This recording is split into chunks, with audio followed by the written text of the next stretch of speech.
আসসালামু আলাইকুম, সবাই কেমন আছেন? আমি আফসারা ম্যাম চলে এসেছি নতুন একটি ব্লগ ভিডিও নিয়ে। আশা করছি সবার ভালো লাগবে।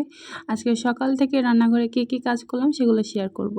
সকালে প্রথমে রান্নাঘরে ঢুকেই আমি চিয়া সিড ভিজে দিয়েছিলাম, আর এখানে একটা লেবু কেটে নিয়েছি।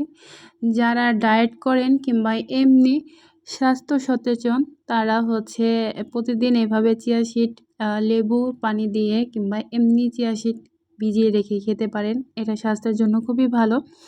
চিয়া সিডটা আগে ভিজিয়ে নেবেন। আমি মাঝে মাঝে না ভিজিয়ে এইভাবেই দিয়ে খেয়ে ফেলি, কারণ আমি অতিরিক্ত পানি খাই। যারা পানি কম খান তারা ভিজিয়ে রেখে তারপরে খাবেন।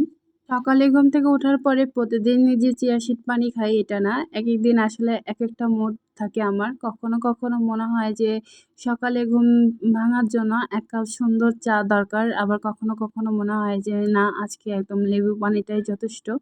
তো প্রতিদিনের মুডের উপর নির্ভর করে আসলে আমি কোনটা খাবো।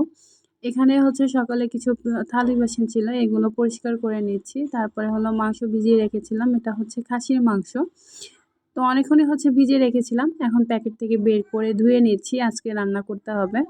এই মুহূর্তে যারা আমার ব্লগ ভিডিওটা দেখছেন আপনাদেরকে জানাই অসংখ্য ধন্যবাদ, কারণ আপনাদের জন্যই আসলে নতুন আরেকটি ভিডিও তৈরি করতে আমার ভালো লাগে। মাংসগুলো ধোয়া হয়ে গিয়েছে। মাংস রান্নার জন্য এখানে একটা প্লেটে আমি মশলাগুলো আগে আলাদা করে নিচ্ছি। যেহেতু খাসির মাংস, খাসির একটা স্মেল থাকে, আর এটা দূর করার জন্য খাসির মাংসে মশলাটা বেশি দিতে হয়। এখানে খাসির মাংসের গন্ধটা দূর করার জন্য আমরা গরম মশলার ব্যবহারটা একটু দ্বিগুণ করব।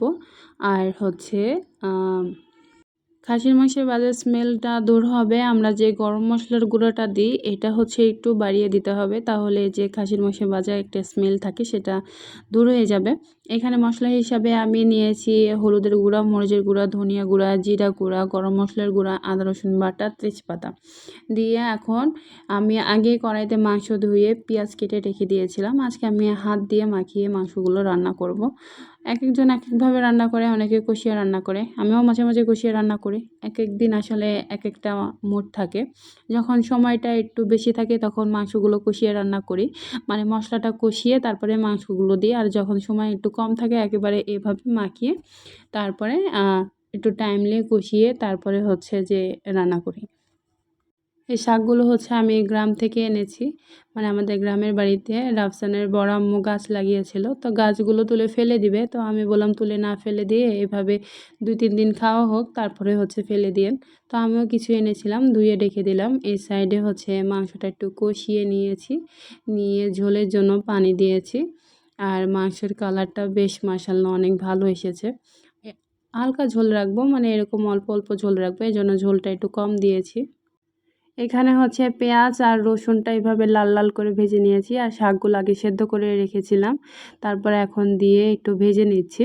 এইভাবে একদম কড়া করে ভেজে নেওয়ার পরে শাকগুলো দিলে পেঁয়াজগুলো একটু লাল কালার হয়ে থাকে, আর দেখতেও ভালো লাগে, আর খেতেও মাশাআল্লাহ অনেক ভালো লাগে আমার কাছে।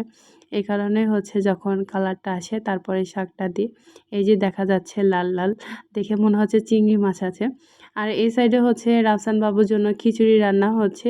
মাংসটা হয়ে গিয়েছে, আমি একটু ভাজা জিরা গুঁড়া দিয়ে এখন চুলাটা বন্ধ করে দেব, এরকম ঝোল রেখেছি। আর আজকে এই পর্যন্তই আপনাদের সাথে শেয়ার করলাম। আশা করছি ভালো লেগেছে। সবাই ভালো থাকবেন। আল্লাহ হাফেজ। আসসালামু আলাইকুম।